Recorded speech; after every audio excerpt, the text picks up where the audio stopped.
प्रिय छात्रों, हिंदी के इस शिक्षण सत्र में आपका हार्दिक स्वागत है। आज हम काव्यखंड के अंतर्गत हिमालय से शीर्षक कविता के द्वितीय भाग का अध्ययन करेंगे। कवयित्री महादेवी वर्मा छायावाद के आधार स्तंभों में से एक हैं।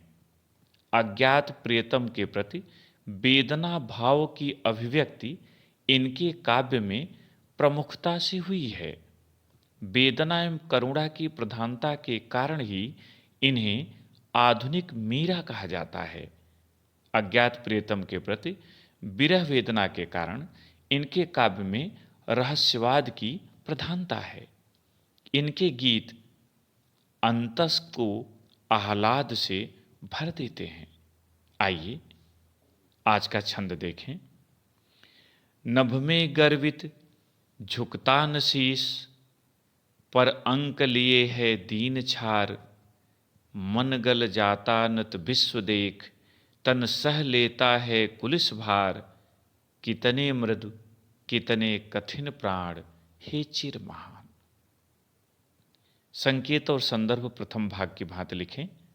प्रसंग: प्रस्तुत पंक्तियों में कवयित्री ने हिमालय के प्रति अपनी भावनात्मक अनुभूति का वर्णन करते हुए उसकी दृढ़ता एवं कोमलता का सुंदर चित्रण किया है।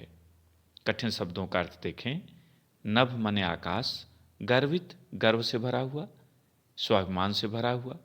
शीश माने सिर, अंक गोद, दीन तुच्छ नगण्य, छार मिट्टी, नत झुका हुआ, कुलिस वज्र की तरह कठोर, मृदु कोमल।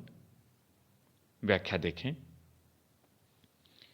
कवयित्री महादेवी वर्मा हिमालय को संबोधित करते हुए कहती हैं कि हे हिमालय, नभ में गर्मित झुकता न शीश, तुम स्वाभिमान से इतना भरे हुए हो, गर्व से इतना भरे हुए हो कि तुम्हारा मस्तक आकाश की ऊंचाई तक उठा हुआ है।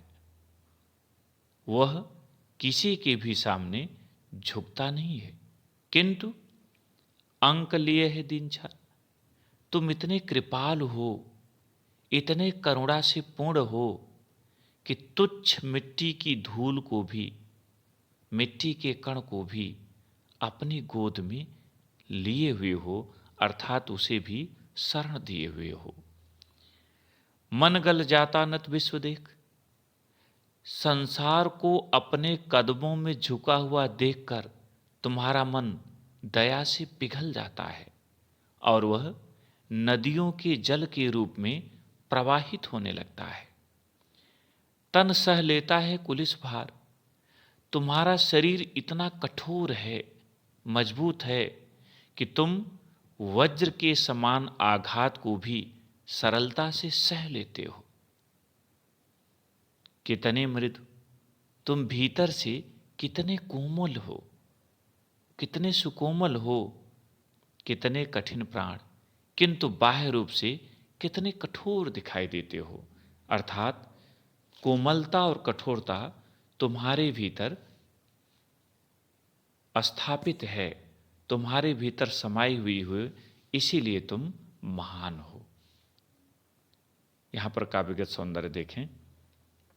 पहला, प्रस्तुत पंक्तियों में कवयित्री ने हिमालय के माध्यम से उदात्त गुणों पर प्रकाश डाला है।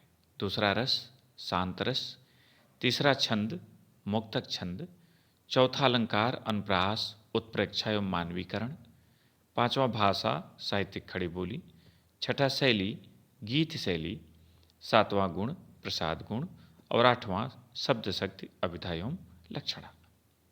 प्रिय छात्रों, मुझे उम्मीद है कि आपने इस भाग को अच्छी तरह समझ लिया होगा। तीसरे भाग के साथ फिर उपस्थित होंगे। बहुत बहुत धन्यवाद।